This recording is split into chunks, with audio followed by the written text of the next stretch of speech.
Hello, Ricky. Welcome to the show. Hi. Welcome to the show. Good morning. We're celebrating Jim Norton's birthday. Oh, is that why you got a big? I don't know what it is. Nobody did when we first saw it. It was a pound cake baked by the mother of one of our new employees. Wow, I don't know what a pound cake is. It's not that. Yeah. Yeah, it's Yeah, not don't be black. confused. It's not a burnt, that one. Yeah. It's happy birthday. Thank you, Ricky. How old are you? 49. 49. Excellent. Good Yeah. work. Yeah, I mean, we Who'd have thought you'd live that long? Believe me, I certainly didn't. No, I know. Not with my practices. If life was fair, I would have been dead in 1992 when the whole thing broke out. Believe me. Ooh, have I gotten away with a lot of naughty behavior?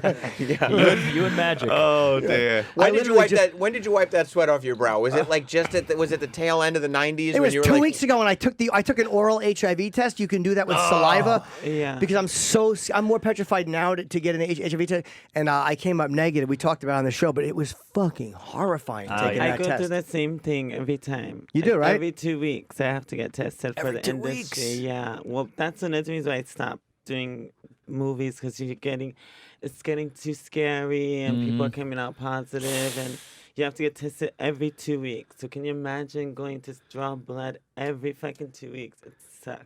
Well, Ricky, you're in a relationship, so you don't have to worry about it. That's gotta be nice. Yeah, no, and I don't even like having a blood test for health once a year. No. I just scream and the needle goes in. I go, Me oh my God, it's horrible. It's just like an invasion. I'm slightly phobic because I feel like I'm going to vomit as well. So You do? I can never do heroin. Is it the pain of the loss of blood? Is it the pain of the loss of blood? It's phobic. It's just purely, it's wrong. You shouldn't have a needle in your arm. I So agree. I feel like I come out in a sweat and I go, I know I'm being a baby, and they go, it's all right. And then I can feel it scratching and I just want to vomit. I just can't stand it.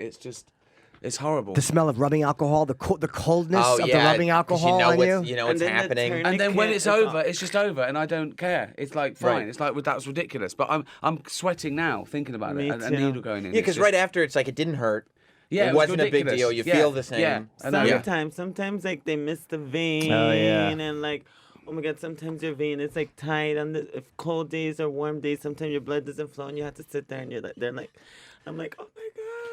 Well, I Well, guess do you ever those- see heroin addicts? They shoot in between their toes. Yeah. They shoot in the vein behind their balls. They Is shoot- that because so it doesn't show, or because Yeah. they've worn out their both? arms? It's Right. both. Yeah, it'll fuck up. There'll be no veins left, and they also they don't want to constantly get in trouble. Like if you have an office job and you're shooting heroin, you probably don't want to do it in your arms. You probably do it behind the leg or in between the toes. I think people that don't have to regularly take AIDS tests don't realize like how good they have it. Because Yeah, I've never they thought do. to myself like, oh, this is great. I don't have to take any AIDS tests. Well, but you're imagine- just sitting there going like, you have no idea how lucky you are that you don't have to do this. Taking this swab because it's an automatic thing. I couldn't do the blood thing again. I had to just do an automatic swab to see if I had it.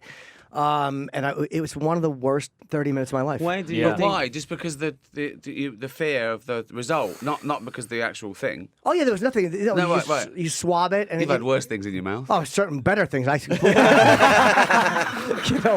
One man's worse is another man's $350. But It's all, why you all were, perspective. were you Yeah. at high risk sexual activities? Well, not really, of course. I mean, who hasn't? Would you say low risk? No, I certainly wouldn't say low risk. No, I certainly wouldn't. Somewhere in the middle. Yeah, but I'm Yeah. okay. Yeah, it's good to know your status. But it's guys. scary. Yes. It's really It is scary. And you're in a scary. relationship. You're lucky you don't have to do that. You're lucky you don't have to worry about that. No, I've never done that. No, For all- that would be pretty frightening with the result. But it's less frightening these days, isn't it? HIV, it's like it's done, isn't it? It's like a It's few like a pills. cold nowadays. You take a pill, you're fine. Well, they have PrEP. I'm not which- recommending it. I'm Yeah. not saying kids go out and You lose some weight. yeah. You don't have to worry about it anymore. Actually, you get like wonderful benefits. To be honest, like you get an apartment, you get a psychologist, you What? get your meds. Yeah. Where are the apartment located? It depends where they put you, but I have friends that. Well, you're thinking of getting I mean, getting a place, are you? Depending on the real estate. Yeah. yeah. Yeah. I mean, it's not in Columbus Circle or anything, but I mean, you get a cheap apartment, you get a psychologist, you get your medication, Wow. you get everything taken care of. Yeah, that's I guess that's looking on the brighter side. Yeah, like, How big the apartment? 2 feet wide, still 7 don't feet long. recommend it, kids. Still, okay, Still okay. don't recommend it, kids. All right. Yeah. Don't try this at home, right? Yeah. They have Yeah. PrEP, which will prevent you from getting it, Yes, and then and they have if PrEP. you have HIV, there's something you can take which will prevent you from passing it. And keep your viral load undetectable, because now you can control your viral load. So when you do even go get tested, you're positive, but it doesn't come out positive. Yeah, it's not Yeah. passable. Yeah, I'd it's rather crazy. have AIDS than kids. Wow. Right. That's that'll go down with Churchill. That's amazing. That one day in schools, 25 years. Who said I'd rather have AIDS than kids? Bzz. That's amazing. I'd rather have AIDS than kids. Well, they are my kids. They are my children. My AIDS are my children. Yeah. I don't look back. No, I don't regret it. I love my AIDS. And they're going to college soon. I'd rather have AIDS than kids. Well, last time we saw you, Sam and I went to see you live at the Yes. the theater at the Garden. Your new act is really funny, man. I haven't you. seen you live in years, but it was legitimately funny. I laughed. It's the first time I've watched a comedy show in a long time, and it was so good. Oh, thank you, man. Really, really great take on everything. I don't want to give away any of yours, but I keep thinking about your fucking helicopter. I've thought about that 100 times since I've seen it. Oh, right. You know, Right, yeah. It's sort of like there's a structure to it when all the jokes are dropped in, as opposed to, I think my first sort of 4 stand-ups where I thought of funny things and then I tried to put them all together. And this one, I sort of walked out and just spoke for an hour about a subject and found the jokes after. Do you know what I mean? Yes. So there's much more of a structure to it. There's much more of an attitude to it. And there's much more of a... It's more cohesive than my first 4, I think. So it feels like a story. So I think you can get away with more. Is that tougher as a writer, though? Because then if you come up with a joke that you just like the joke, if you can't fit it into the narrative structure that you're building, you might not be able to use it. Well, I didn't. That's harder for the first 4, because the first 4 I sort of wrote it as a writer and then went out and acted it out. and Oh, did I it. see what you're saying. But this one was easier because I just went out and told the truth. Right. I just went out and told the truth for an hour. Mm-hmm. And if you've got the truth, you can't go wrong. Yes. And then jokes come to it, and I can digress and go, but I come back to it, and so it's like I'm holding them. It's harder to hold them with a story than 1,000 fantastic jokes. You could go out, you could watch someone tell 1,000 jokes, and you're looking at your watch after 20 minutes. Mm-hmm. However good the jokes are, if someone's telling you a story, you can't leave. So Right. if you can build a narrative into a comedy, you've already won, because they don't go away thinking, oh, I didn't laugh much. They go around thinking, that was the best hour and a half of my... Do you know what I mean? Yes, because while you're there, you're like, not only are you entertained, but you're waiting to see where it goes. You know it's Yeah. going somewhere. So I think that's so. what you're... It's the difference between watching The Godfather and your favourite sketches. Yeah. You know? You can turn off the sketches at any point. There's an that's end the important point. thing. You Yeah. can turn off the sketches. Yeah. Well, that's the Godfather was, just a bunch of sketches put together. It actually just worked out nicely. Is that right? yeah, all those killings. Yeah, we got a story here. Yeah. They said, yeah. It started with a horse head thing. They're like, we got to build a film around this. It's fucking hilarious. Same What if? writers as Mad TV. But that's if you're a good storyteller. I'm not a good storyteller. Like, You I are, don't though. tell stories well. I think you are. A joke is a story. It's just a short story. Maybe, really. I guess. I think sometimes you're shy. You're shy. A little because bit. I say something and you've got a story and you try and cut it short because you think this isn't appropriate or this isn't the forum. But when you're doing stand up, it is the forum because they've come to see whatever you've got to say. So anything you do is the forum. You know what I mean? Yeah. You couldn't drop any of your stories into polite society. No. But you can live because they're there to see a disgusting 49-year-old pervert. Do you know what I mean? I probably wouldn't have phrased it like that, but it's not. But I can't sue you for slander either. It's a fairly valid point. But yeah, I guess when they show up to see it. But the thing that I liked, and I think Sam liked it too, is the jokes were really great. But it was a lot of it was not when people hit a certain level of fame and celebrity, and you're like, you're on that top level, but you don't soften it. It's as harsh as I want it to be from a comedian. But that's really interesting you should say that because that was a concern, right? Now, I started going out being ironic about being rich and famous, right? when you're, because it's all about status. With as a young comedian, you can show off, you can say things that you can't say, you can slag people off that you can't do, because as your status rises, you've got a greater responsibility. It's, so now I suppose compared to the audience, they know I'm wealthy, they know I have some power, so I've got to try and get back that low status, and I do it by inviting them in to private jets and meeting the Queen. I invite them in. I'm the outsider. I broke in, and I'm telling them as my friends how phony it is. So I get my status. I get my lower status by being on their side against the man. They know deep down I'm in with that crowd. Sure. Like the Golden Globes. I purposely went out with a beer and called them pill popping disgusting deviants, because I'm representing the guys at home who aren't winning awards and who aren't billionaires. Do you see what I'm saying? of course. Yeah. So that's the only way you have got to, or you play with it. And I say things like, people say I'm out of touch because I'm rich. I am. I could have this place burnt down for a laugh, And I say, people say, how can you do normal comedy? How can you relate to ordinary scum? And they know what I'm doing. Yeah. They know, because I'm being ironic. They know he isn't really like that. And it's a conscious effort that I go out in a t-shirt and jeans and drink a beer out of a can. It's all to let them know that I don't think I'm important. And I think that's really. A comedian in a suit telling harsh one-liners, it's sort of, you don't know what to make of them. Do you know what I mean? Yeah, I mean, you got as long whatever feels natural for the person. Because some guys have no money and they can wear a jacket and be comfortable. Some guys come from they started at open mics wearing a blazer and that's who they are. Sure, but if you are, can play on exactly. You got to play with who you are. I think that's important as well. Yeah, because I think stand-up, apart from the material and the honesty and all that. Sitcom and stuff like that is about character, but stand-up is about attitude. I think they want to see where you're coming from, and once they know who you are, everything makes sense. That's why you can't go out of character too much. I can't suddenly start doing puns because they go, "What? Where's Ricky Gervais? And what have you?" Right, what- totally. what- Yeah. I've dropped real jokes because they're surreal or fake, and I feel don't weird. want them to think my real stories are fake. Yeah. Do you see what I'm saying? Definitely. I had a joke. I've done this all the time. I write some real jokes, and I always lose them because I take my eye off the ball. So because I'm telling real stories and real anecdotes and stuff. I had a joke. My friend committed suicide recently. He went upstairs and he went and just swallowed everything in the bathroom cabinet. He choked on a tampon, right?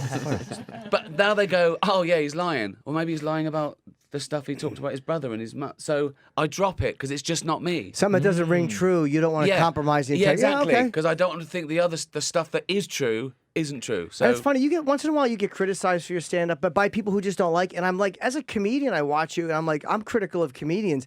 And I watched your act. It was funny. Like, it wasn't a bullshit act. It was a funny stand-up act. And I'm like, why would anybody see that unless they had a problem with you for other reasons and not enjoy that? Well, or that's one criticize thing. it? That's one thing. It was funny. You don't get complaints for the people who've paid. You get complaints when they tell a joke on Twitter and someone else says that's disgusting. What do you mean? I go, you didn't hear the joke. You weren't there. It's this reported. You don't know. You don't know the context. The context is absolutely everything. Any one of my lines taken out of context would look horrific. In context, everyone knows what I'm doing. Just like I'd rather have AIDS than children. Out of context, that sounds quite a weird thing to say. And I'm hoping he has both. but in this room, it somehow made perfect sense. Yes, context. Does it hurt more when it comes? Does it hurt at all when it comes from a comedian? Well, Criticism or no? I don't know that it has. I don't know that a comedian's ever criticised me for a joke I've done. It's out there. That's a new thing. Comics attacking comics. Isn't You're it like, what are bizarre? you doing? Like You're somebody one went of after us. I don't like Seinfeld. it. It was bizarre. Yeah. I don't like it. No. It happens in England to not to me so much, but between people, there's like feuds where I think this is bringing us all down. Yeah. It's odd that you should know.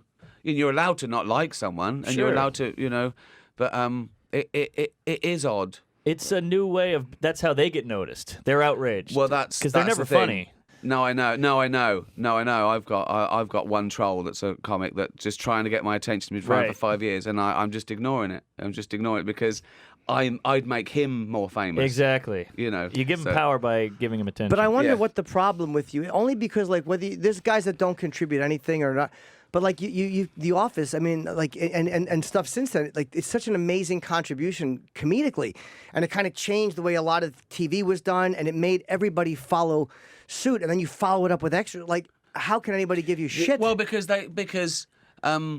you can't be that guy 24/7, so they see the real you and they don't like the real you. I mean, some people hate me for all different reasons. Some people hate me because I exist and I don't believe in God. There's nothing I can do about that. That's true. You know, There are also stand-ups who, not successful stand-ups, but there are stand-ups who kind of stopped at a certain level, and they will not accept anybody having success that did not come up through the clubs telling jokes exactly the way they they did. and that's a Yes. defense Right. mechanism. Yes. That's them Right. saving face. They're saying they're suddenly saying, well, you're not a real stand-up because Right. you're not still playing the shitty clubs that I do. Right. As you know, it's the same people that say, I could be as successful as you, but I'm a real stand-up. well, it's the same people that say, oh, I wouldn't have taken that advert. That's because you weren't offered it. Right, You weren't right. offered it, man. Right. Did you ever hear It Woody wasn't an Allen? option. That's a great I way know to that do it. joke. I know that joke. Did you ever hear Woody Allen stand up when he said he got a phone call? The and rabbi. Oh my Doing God! the vodka commercial. Yes. Yeah, we I'll like- get Mr. Allen. It's brilliant. It's brilliant. Yeah, we'd like you to do a There he's on the beach. sipping a cool vodka.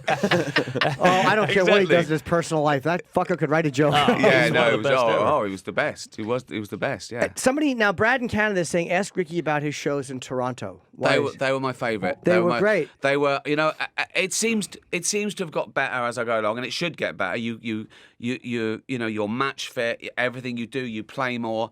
But there was something about the Canadian crowds. They were simmering.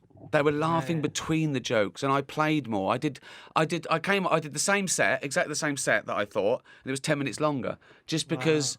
It was a pleasure to be Right. in their company. and you just know. talk a little bit more. And by the way, I want to promote your gigs. The Humanity Tour, it's legitimately a funny hour or hour and a half, whatever it was. I don't remember. Yeah. October 25th, the theater at Madison Square Garden, which is where Sam and I saw him. The 28th, Dolby Theater in LA is sold out. The 30th still has a few tickets available.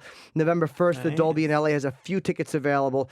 But go to one of those three shows if you can. And I'm not saying just because I like you, but it's really a great fucking thanks, set, man. Cheers, and I'm loving it more than ever as well. I think for lots of reasons. I think I'm better now. I think I'm not just better, but I think I'm good for the first time. I look back at my first four and I think, oh, I wasn't a real stand-up. Do you know what I mean? It's Yes. odd. I think I wasn't a yeah, real stand-up. you I was could've- I was you like an were actor telling lines. Yeah. I'd written the jokes, but now I feel like a real stand-up. Also, I think it's good that it's a 7-year layoff because the world's changed. Sure. I think the world has changed more in this 7 years than any other 7 years in my lifetime. I agree. Yeah. It's a feeling. So it's great that it was about humanity anyway, and how the world's crumbling. So that was funny. Great tour name, by the way, and the tour Humanity, artwork is amazing. I'm trying to name my tour right now, and I don't know what to. Older and wiser, I think is kind of funny. That's That's funny. funny. Yeah, That's you know, funny. let's No, it's know. because they get that. Yeah. They get the schmaltzy irony of you being older and He wiser. is, It and he makes is. sense. Yeah. Yeah, but it's I hard to can't name. believe I've lived this long. The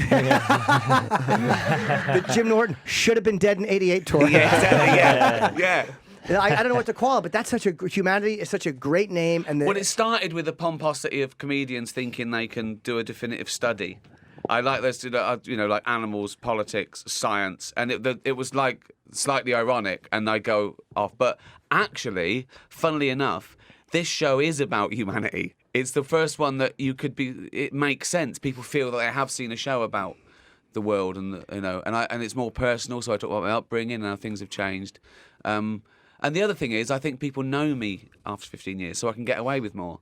So I don't have to laden the Yeah. irony. They get what I'm doing. Like And they a know friend. you. They know you as Ricky Gervais. They don't know you as a character from a show. It's because of the Exactly, because so of the I- Golden Right. Globes, because of the other stand-up stuff. Exactly. Like they know you as you. Yeah, they don't need to guess. They know they're sort of getting the Yeah. real me, as close to the real me as you can. And Right. Yeah, exactly. Yeah. So that's for all those reasons. It's certainly my favourite. Yeah. It's harder. Yeah, it's harder when they only know you from one thing, and then you're trying to do this new pride that they don't even know who the real you is. Like if they get to know you as a comedian or from these things, it's a lot easier because they kind of know what to expect. But that's still a danger when I play like arenas and they sell out quick, and the promoter says we can do another one and we can do another one. It's dangerous because that last one you do, you have prized money out the natives. You do get the floating voters. You do get people who who didn't have to rush to get a ticket because they were a huge fan. One of their friends went along, or they said, "Oh, I saw him in Night at the Museum," or he was in the Muppets, and they go along and say, "Why is he talking about cancer and famine?" Right. Yes. So yeah, I try and make sure that I only do. I do the last show I put on sale is the one that's still sold out fast. Mm-hmm. So I don't hang around, because. I did 3 nights and they still sold out fast, and every night was great. You do a 4th night in that city, you might see a few phones go on. Right. Do you know what I mean? Yeah. Yes, that's how I am with the first show. yeah, right. They didn't kill to get a ticket. Yeah. They there's still tickets available. Oh yeah, I quite liked him in, and that's and I, as much as you feel you want to pick up more people, I don't. No. Really. I Just don't. you wanna how see. big do you need to be? I mean, Right. it's like So yeah. I want to do that where I start adding shows and stuff. So I'm doing now 8-seat venues, just little teeny venues, Just so you can sell out and then add another. or at least sell half the room. Well, Good luck. that's the other thing I've realised now. Standing room only. I do an arena. I do like an arena, and there's an echo, and I hate it. It's the worst. Yes. I hate it. It's not comedy. It's not comedy, and I still do them. I do it particularly in Europe when I fly over for one day. So I did Sweden 11,000. I'm doing Copenhagen 13,000, and it's too big. You're throwing jokes into nothing. Well, also I can't play because you can't ad lib when you're waiting for the echo. Right, Because it's fake. It's like shouting. It's like clearing your throat and shouting "ouch" when you hit your hand with a hammer. Yeah. It's not real. So if I can get a Victorian theatre.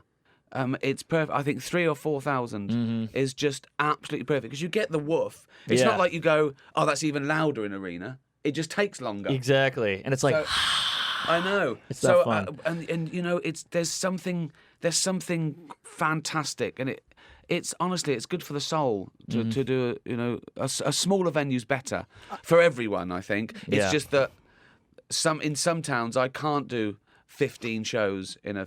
I'm not there long enough, so I have to go. Okay, let's Right. do that and get everyone who wants to see me to come along. I still want to get to England. We're trying to find dates. That Soho Theatre is like booked out for a year. It's impossible. I know that's the hard smart. That's very smart. It's very media. And my favourite is Leicester Square Theatre. It's 400 and it's underground and it's Victorian and lovely and sweaty and everyone I know does their warm ups there.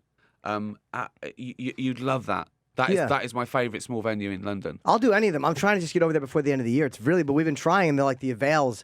But what's sometimes available is they do matinees. They do Saturday and Sundays at 4:00, and I was worried about that, but it's great because they're really? comedy fans. It's got a great Leicester Square Theatre. I'd really recommend it, and they're in the know.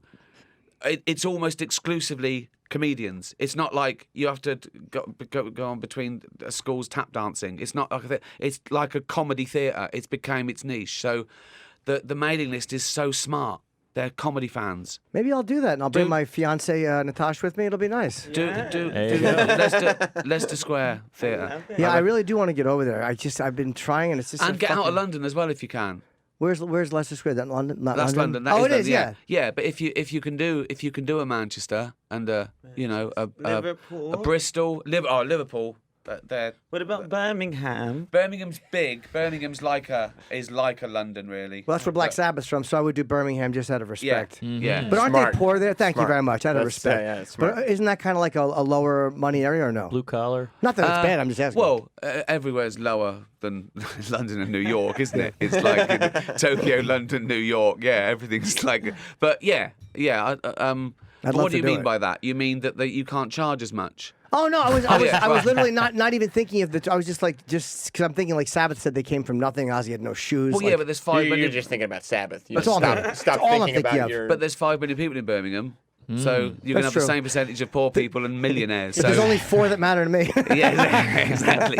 Yeah. Only 4 Birmingham people that I care about. You just started going off on an Ozzy. Yeah, I thought, really so you did. Just, Sure. You just think about Ozzy. I know Yeah. you did, and you did, by the way, a very funny Graham Norton with Sharon and Ozzy. I saw you. I think. It was great. It just watching him just watching him think is funny. Is there a better talk show host than Graham Norton? That guy Not is in England fucking now. awesome. No, he's the best now because I was just talking to Craig Ferguson. Right? There's no chat shows anymore. I don't know why they call them chat shows because there's not. Everything's like ironic game playing to get a 2-minute clip on YouTube the next day. What happened to having a conversation? That's why podcasts are coming through. Yes. Because people want an hour listening to someone what they've got to say, an interesting chat. And now you go on to show your clip and then play underwater table tennis. It's nauseating. Yeah. I know. I'm and I've got to still do it, but it's like it's not a chat show. I don't know who's watching those shows anymore. Kids, it's all well, no kids. one is. No one's watching them at the time. They're Right. watching Well, them it's at viral YouTube. shit. Like, go watch the little clip. But Yeah. it's like it's so worthless. Which, I by the way, know. they won't even.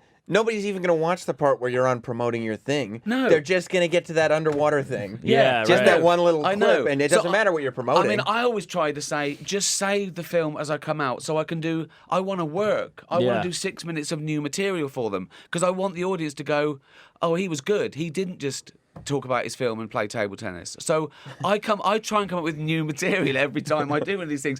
And it's just wasted. Right. See, You know? I'm just the opposite. I'm desperate to get on and be. I'll play table tennis. I don't give a shit. I'll do anything you want me to do. But there's still outlets for stand-ups. Doesn't Conan do one? Does Conan all the time. He does- I he just still did does. Fallon. He does stand up. oh, they still do a Jimmy that's Fallon. The, that's the way He to hosts do. the Tonight Show. I know. I didn't hear the name you say. Oh, Oh, Fallon. Fallon, Yeah. Yeah, that was a good one. That one actually got some views. Oh, yeah, they Conan, do. nobody sees it. That's I just also- gone. But also, it depends on what stage you're at because, like a Yeah. new comic doing little clubs, it's massive. You know, like even if 1 million people see it and like it, that sells out every one of his shows everywhere in the country. If it's 50, doesn't it? I'm Or- a new young comic. I'm a club comic, and I've done Conan 5 times. No real bump. Really? Yeah, it's a bummer. But when does it have to be? I suppose sometimes it's like not just showing it, but having someone talk about it is when it starts taking off. Like, I guess so. It's got to be word of mouth and go viral, I guess. But Yeah, they have to find a clip that goes everywhere on Facebook. Plus, Yeah. the If you people can get actually it on Facebook. Yeah. Well, yeah. Facebook is phenomenal. Facebook is Yes. both. It's scary. 1.8 billion people on Facebook, and the engagement's more than Twitter because people go on it by themselves and as families. So they actually read Facebook. They don't just scroll through Twitter trying to find a funny. They actually Right. read Facebook and watch the things because it's it's usually on a desktop or something as opposed to your phone. Mm-hmm. So the engagement's it's really important. Facebook. I think they can challenge like Amazon and Netflix next if they wanted to. They could do I agree original with that. programming. Hopefully they will. Since Amazon, Netflix have rejected me. Let's hope that Facebook does something. yeah. Netflix. kidding. No, I'm joking. Yeah, You- you are got you a on- special. I'm just Yeah, being you'll funny. be- Are you doing on just Facebook fine. Live? I do it sometimes, yeah, and a lot of people do become engaged with it and watch it. Like Oh, you go yeah. on and they chime in. and they're there, and it gets a notification, and so people. I sometimes film a cat, and it gets 200,000 views. Your Jane tweets and fucking Instagrams are so funny. Oh yeah. The Jane with all her friends. Alone, always reading a book. Whenever I can get her, like not looking. Just Standing in a park looking at a tree by herself. Just Jane's my depressing. new friend.